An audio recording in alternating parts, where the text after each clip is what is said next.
안녕하십니까? 한국약선요리협회 회장 양성입니다. 이제 날씨가 많이 쌀쌀해졌습니다. 가을의 마지막 절기인 상강이 막 지났어요. 그러면 가을도 이제 얼마 안 남았다는 뜻이겠죠. 자, 여러분들 좀 어떠세요? 피부가 건조하고 많이 거칠지 않으세요? 또 기관지 약하신 분들은 아마 마른 기침이 좀 심해지신 그런 분들도 좀 계실 거고요. 이런 증상은 가을이 되면은 인체에 나타나는 특징들이에요. 왜냐하면 밖에 공기가 너무 건조하니까 인체가 그 영향을 받은 거죠. 이런 시기에 그 건조한 몸을 조금 윤택하게 할 수 있는 그런 약재를 하나 소개할까 합니다. 바로 맹문동인데요. 요즘 그 적용사업 한다고 보면은 그 길거리나 아니면은 그 공원 같은데 산책로에 많이 심어져 있더라고요. 이 이파리는 좀 부추처럼 좀 생겼고 꽃은 보면 라벤더 꽃처럼 피어요. 그래서 아마 모양이 좀 이쁘고 그래서 또 자생력이 굉장히 강하다 그래요. 그래서 많이 심는지는 모르겠습니다만은 얕은 이 이파리하고 꽃은 우리가 약재로는 사용하지 않습니다. 그 밑에 뿌리를 캐면은 잘 자란 이런 그 열매 같은 그 뿌리들이 달려서 나오는데 잔털이 많이 있어요. 그 잔털들 제거하고 깨끗이 씻어가지고 말립니다. 말린 것을 이제 뒀다가 이제 사용하기 전에 한번 팬에 볶아서 좀 많이 볶으면은 이제 좀 구수한 냄새가 좀 많이 납니다. 그래서 어떤 분들은 아마 보리차 같다 그러는데 그렇게 끓여서 가을에 드시면 좋아요. 또 뭐 음식에 넣어도 괜찮고요. 다양하게 우리가 해 드실 수 있거든요. 왜냐하면은 맛이 그렇게 나쁘질 않아요. 그래서 그냥 사각사각하니 씹어 먹을 수가 있어요. 그래서 이 오늘 그 주제를 기후가 건조한 가을에 맹문동을 드세요 라는 걸로 정했습니다. 자, 그럼 효능을 한번 살펴보죠. 맹문동의 효능을 보겠습니다. 맹문동은 성질은 약간 차고 맛은 달고 약간 쓰며 위경, 폐경, 심장경으로 들어간다 그랬어요. 자, 몸에 어떤 진액을 만들어주고 음을 자양한다 라는 게 첫 번째 효능인데, 자, 가을철에 기후가 건조하니까 그 건조한 어떤 그 몸을 좀 윤택하게 하고 좀 적셔주는 그런 역할을 하는 게 맹문동이다 이런 뜻이죠. 자, 그러면은 가을이 되면은 뭐 당연히 누구나 건조해지게 돼 있어요. 그러면 예방 차원에서도 어떻게 보면은 맹문동 차를 좀 자주 마셔주는 것도 아마 좀 효과적이지 않을까 하는 생각이 들어요.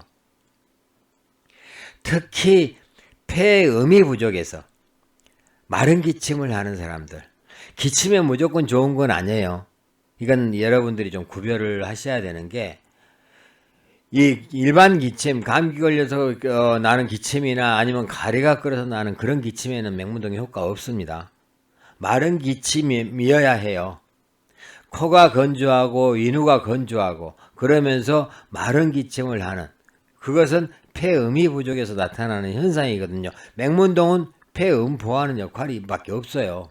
어떻게 보면은 그런 역할을 하면은 그런 어떤 이 증상이 나타났을 때 효과가 있는 거지, 아무 기침이나 뭐 효과가 있다고 이렇게 있냐 하시는 분들이 좀 계셔서 하는 말씀인데, 폐음이 부족했을 때 드시는 게 맹문동이다. 여러분도 그렇게 기억하시면 좋을 것 같아요. 그 다음에 또 심장경으로도 들어간다 그랬잖아요. 그러면은 심장에 음보하겠죠. 맹문동의 효능을 종합해 보면은 자음윤조예요. 쉽게 말하면 음을 자양하고 건조한 것을 윤택하게 한다는 게 가장 큰 효능이에요. 그래서 이 심장경으로 들어가기 때문에 심장의 음을 보호해서 심장에 열이 있거나 심장에 화가 차 있는 사람들을 좀 편하게 해준다. 심장에 어떤 열이 있다는 것은 뭐냐라면 가슴이 좀 답답하고 불안하고 이런 증상들이 나타나는 사람들이에요.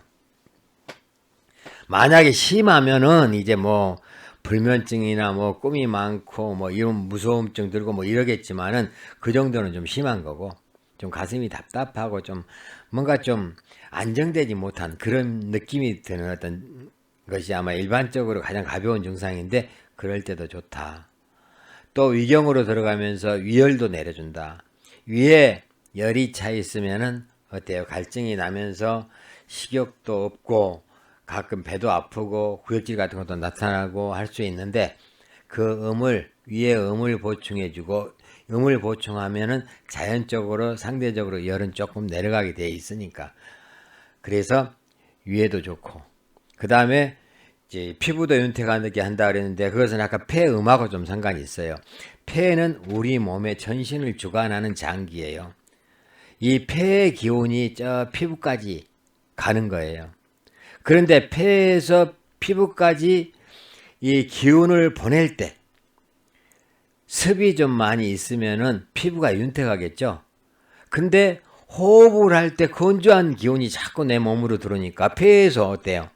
폐가 건조해져서 이 좀 습한 기운을 보내주고 싶어도 보내주지 못하다 보니까 피부가 건조한 거예요. 요즘은 뭐 로션이나 미용용품들이 많아가지고 뭐 바르면 좀 표시는 안 나지만은 어쨌든 자연적인 현상은 피부가 좀 건조해져요. 그럴 때 안에서 조금 이 음을 보충해 준다라면은 겉에서 바르는 것보다 더 나을 수도 있겠죠.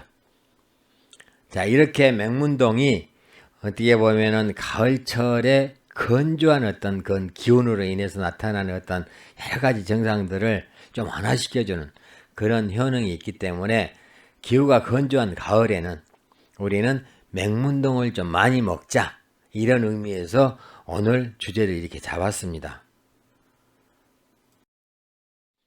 자, 이어서 맹문동은 가운데 심지를 제거하고 드세요.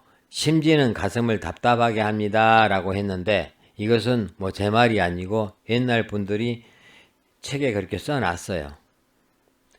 가운데 심지는 별 쓸모가 없고 약효도 없고 가슴만 답답하게 하니까 빼내라. 그것을 우리는 거심이라 그래요. 심지를 제거했다 해서 거심이라 그러는데 여러분들이 맹문동을 구입하시려고 하면은 뭐 큰 마트 가도 요즘 있더라고요. 그 다음에 뭐 약재상 가면 당연히 있을 거고요. 가서 거심한 걸 되도록 사세요. 그러면은 뭐 집에 와서 수거할 필요가 없잖아요. 그래서 맹문동을 사와서 어떻게 보면 깨끗이 씻어서 다시 한번 물기를 제거하고 물론 건조한 거니까 그러고 나서 한번 볶아서 차로 마실 때는 조금 많이 볶아요. 그 다음에 음식에 넣을 때는 조금 덜 볶고 그렇게 해서 준비를 해가지고 차로 마실 때는 뭐 차에다 끓이면 되죠. 아니면 주전자에 끓여서 뭐 이런 보온병에 담아도 되고 요즘 같은 날씨에는 아니면은 뭐 그냥 그 차통에다가 그냥 뜨거운 물 부어가지고 하루 종일 가지고 다니면서 우려서 드셔도 돼요. 그 외에 요리할 때는 뭐 밥에 넣어도 상관없고 사각사각하니 뭐 맛 그렇게 쓰지 않아요. 약간 쓰다 그랬잖아요. 위에서 단맛이 있으니까 뭐 설탕처럼 달지는 않아요. 단맛이라 그래서 그렇지만은 일단 이 씹어도 그렇게 막 뭐 이 거부감이 느껴지는 그런 향은 아니라는 거죠. 그러니까 음식에 넣어서 드시고 되고 옛날 분들은 아마 술도 담가 드시고 또 즙을 짜서 뭐 드시기도 했다고 그래요. 자, 그런데 자, 우리가 어떤 식품이든 약재든 간에 이 주의사항이 있어요. 이 주의해야 될 점을 여러분들이 신경을 많이 써야 돼요. 그 다음에 특히 우리가 식품으로 많이 안 먹고 약재로 여태 써왔던 그런 어떤 그 재료들은 더 많아요. 주의사항이. 자, 그래서 이 뭐 다른 사람이 맹문동을 먹고 몸이 좋아져 가지고 뭐 그렇다고 그런 이야기 듣고 나도 마시면은 좋겠지. 그러다가 잘못하면 큰 거 다쳐요. 그래서 이런 주의사항을 잘 보고 나한테 맞지 않으면 안 드시는 게 좋고 여기에 해당이 안 되시는 분들이 가을 되면 드시라는 거예요. 자, 그걸 한번 보면은 자, 비위가 차고 몸이 허약하면서 변이 묽게 나오시는 분은 드시지 마세요. 그랬어요. 이거 뭐냐면 비위가 차다는 건 소화기가 차다는 거예요. 소화기가 차면 몸이 허약할 수밖에 없어요. 그런 분들이 대변을 볼 때 되게 묽게 나와요. 이런 분들은 소화기가 안 좋은 분들이에요. 제대로 소화기가 역할을 못해서 변을 못 만들어서 묽게 나와요. 그런 분들은 맹문동 드시지 마세요. 되도록이면 성질이 좀 찬 거에 속한 것은 안 드시는 게 좋아요. 생식도 안 하시는 게 좋아요, 이런 분들은. 또 위장에 담습이라는 건 좀 습이 좀 끈적한 습이죠. 이런 것들이 이 위장에 쌓여 있으면요, 소화를 잘 못 시켜요. 제대로 소화를 못 하니까 어때요? 설사 같은 걸 많이 해요. 이런 분들도 맹문동은 드시지 않는 게 좋다. 자, 그 다음에 이 찬바람 맞아서 이렇게 감기 기운이 있거나 가래가 많이 나오고 이런 사람들도 좋지 않아요. 왜냐하면은 자음윤조, 즉 음을 보호하면서 건조한 걸 윤택하게 한다 그랬어요. 이건 근데 막 가래 끓고 그런 건 건조한 게 아니잖아요. 자, 이런 분들은 좀 조심하시고, 그 다음에 요리를 할 때 여러분들이 좀 주의해야 할 것은 버섯 요리하고는 잘 안 맞으니까 넣지 마라, 이 말이에요. 즉, 버섯 전골 많이 끓일 때는 버섯 전골이나 버섯이 들어가는 어떤 그런 요리를 할 때는 맹문동을 넣지 않는 게 좋다. 그 다음에 이제 관동화, 황기, 뭐 이거 약재니까 이런 것은 뭐 그렇게 이제 우리 요리하는 사람한테는 황기는 이제 많이 쓰죠. 황기는 많이 쓰니까 황기를 넣거나 그럴 때는 이 맹문동을 넣지 말아라, 이 말이에요. 자, 그래서 이런 주의사항을 여러분들은 꼭 좀 숙지해 두시고, 맞지 않는 분들은 피하는 게 좋아요. 아무리 좋은 것도 나한테 안 맞으면 아무 소용이 없어요.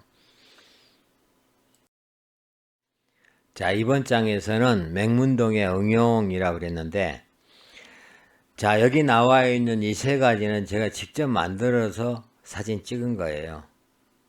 이 첫 번째 게 이제 그 맹문동에다가 꿀을 넣어가지고 전과를 만들어 본 거고, 자, 두 번째 게 맹문동 석곡차라 그래서 맹문동하고 석곡 이 두 가지 재료 약재는 성격이 비슷해요. 자음이에요. 근데 맹문동은 심장, 위 이상, 폐, 위 이쪽으로 주로 작용을 하지만은 이 석곡은 아래쪽으로 작용을 해요.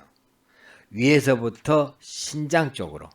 그래서 나이 드신 어르신들, 몸이 마른 어르신들이 아마 이 차 드시면, 가을철에 드시면 굉장히 좋을 거예요. 신장에 음까지 보호해 주니까. 그래서 이 어르신들은 뭐 이렇게 그 맹문동 석곡차 한번 끓여 드시는 것도 좋을 것 같고요. 그 다음에 이제 마지막으로 맹문동 소고기 장조림인데, 제가 장조림에다가 이 맹문동을 좀 넣어봤더니 나중에 그 되게 그 장조림 먹을 때 그 사각사각 거려요, 맛이. 그래서 이 적당히 넣어 놓으면은 이 고기하고 이렇게 같이, 특히 이 지금 소고기 장조림은 애들을 위한 거예요. 어린이들을 위한 지금 장조림으로 제가 만든 거예요. 왜냐하면은 메추리 알 같은 게 이제 두뇌 발달 같은 데 많이 작용을 하기 때문에 어린이들을 위한 소고기 장조림인데, 거기다 맹문동을 넣어서 어떻게 보면은 좀 음을 보호하는 쪽을 좀 강조한 그런 요리죠. 자, 이렇게 여러분들이 요리를 할 때 얼마든지 응용이 가능하니까 한번 이용을 해 보시고, 또 이렇게 한번 응용을 해서 잘 만들어 보시는 것도 제가 볼 때는 좋을 것 같아요. 그래서 가을철 요리 하면은 제가 볼 때는 맹문동, 석곡 이런 것들을 좀 넣어주면은 아마 조금 더 의의가 있지 않을까 하는 생각이 드네요.